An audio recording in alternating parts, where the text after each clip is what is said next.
Dan tujuan utama saya di sini adalah untuk menyerahkan memorandum dan petition kepada Datuk Wan Saiful bagi Datuk untuk bawakan perkara ini ke Kabinet dan dibincangkan.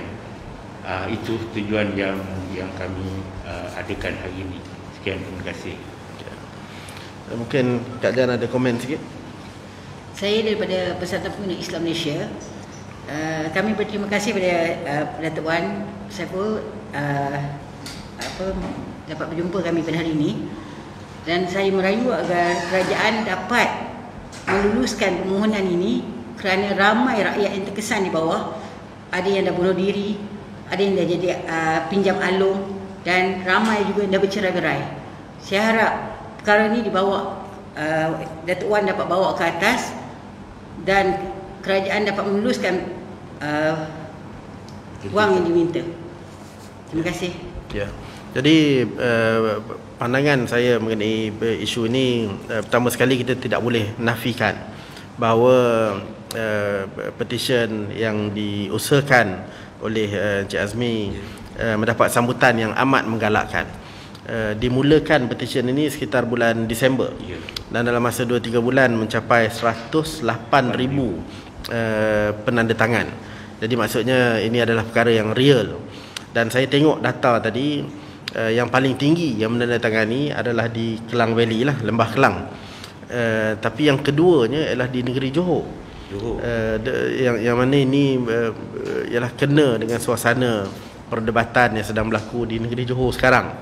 Tapi itu bukan tumpuan utamanya. Saya rasa realitinya ialah ini satu tuntutan daripada rakyat, daripada akar umbi yang patut didengar.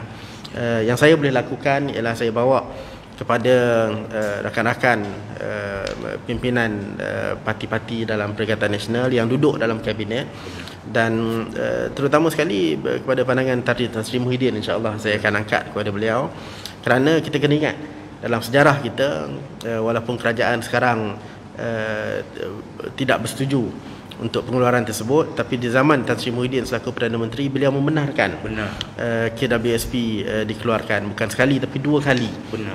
Di bawah 2 program. Jadi maksudnya keprihatinan tersebut dizahirkan kepada pencarum-pencarum KWSP, dan mungkin sebagai pengerusi Majlis Pemulihan Negara, Tan Sri Muhyiddin boleh menyuarakan pandangan setelah mengambil pertimbangan-pertimbangan yang sewajarnya.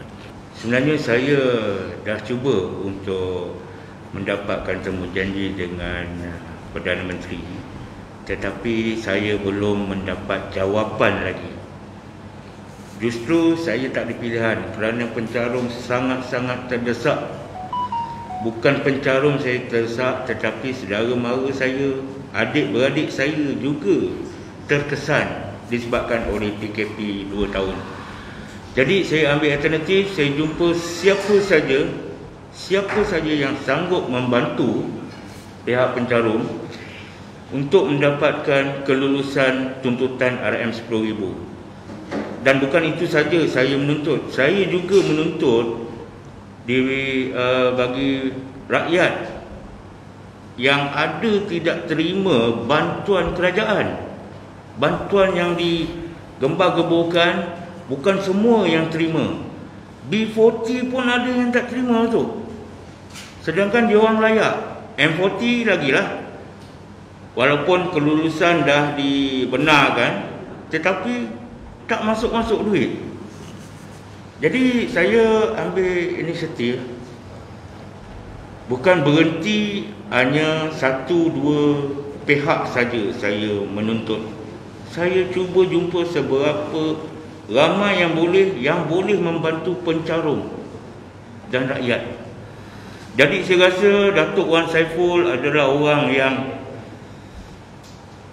yang paling dekat dengan Kementerian Kewangan kita. Mungkin Datuk Wan Saiful boleh mengemukakan perkara ini kepada Kabinet MKT Barisan Perikatan Nasional untuk pertimbangkan. Tapi saya harap Datuk jangan pertimbang lama sangat, Datuk. Ini saya cakap terus terang, Datuk.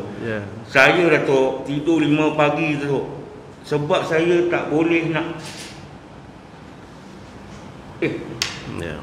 saya rasa dia orang ni dah macam saudara, memang saudara mara saya lah, satu meja ni. Bila saya terima tekanan-tekanan ni, dia orang kata tolong Cik Azmi, tolong, merayu. Ada yang sampai terpaksa keluar daripada rumah, duduk kaki lima tu. Cepat-cepat saya cakap, you pergi JKM, Jabatan Kesudahan Masyarakat. Jadi itulah. Dan saya pun kalau saya boleh tambah sikit, saya sebenarnya dah beberapa kali dihubungi oleh rakan-rakan daripada parti-parti politik yang ada jawatan dalam parti politik, minta supaya ditimbulkan isu sebegini. Tapi saya ambil sikap bahawa saya tak minat untuk terlalu menjadikan isu ni sebagai bola sepak dalam arena politik. Ini isu kebajikan rakyat. Jadi biasanya bila datang pada orang politik, selama ni saya tolak. Tapi apabila Encik Azmi menghubungi saya, mewakili NGO, mewakili suara rakyat di peringkat akar umbi, tak ada jawatan politik mana-mana, saya cek dulu dengan kawan-kawan sebenarnya sebelum jadi tidak terlibat dengan mana-mana parti. Saya rasa ini adalah mereka yang betul-betul ikhlas untuk memperjuangkan nasib rakyat, nasib mereka yang tertekan, dan kita patut dengar. Sebab tu sebelum ni saya pernah buat komen, saya tak minat betul perdebatan KWSP ni, sebab dia bukan betul-betul nak tolong, dia lebih kepada nak skor poin-poin politik sahaja. Kalau kita betul-betul nak tolong macam ni, ini cara bawa suara rakyat, pastikan ada sokongan daripada rakyat yang ramai. Dan saya ucap tahniah lah kepada dua-dua yang begitu bersungguh-sungguh untuk mengumpul tanda tangan dan petition tersebut. Cik Azmi bagi tahu saya dia nak print semua. Saya kata jangan print 108,000 tebal jadi macam tu nanti. Jadi kita buat cara elektronik, tapi ada summary-nya dia lah untuk diserahkan. Saya tak boleh nak jangka apa yang keputusan dia buat di peringkat kerajaan. Macam saya sebut tadi, rekodnya di sebelah Perikatan Nasional ini, memang rekod kita ialah kita bersetuju dengan pengeluaran tersebut. Bukan sekali, dua kali kita berikan. Tapi ialah disebabkan pucuk pimpinan sekarang bukan lagi di tangan Perikatan Nasional, maka ada usaha-usaha memujuk dan mencadangkan yang perlu kita lakukan lah. Dan yang kita boleh buat ialah kita lakukan di peringkat dalaman kita, dan kita suarakan pandangan-pandangan ini dengan bukti bahawa ramai ni yang minta ni, dan kita harap akan didengari. Saya tak boleh nak bercakap bagi pihak Perdana Menteri. Kalau sekiranya Tan Sri Muhyiddin masih Perdana Menteri, kita tahulah dia dah buat dah dulu. So ini adalah perkara yang kita perlu usahakan.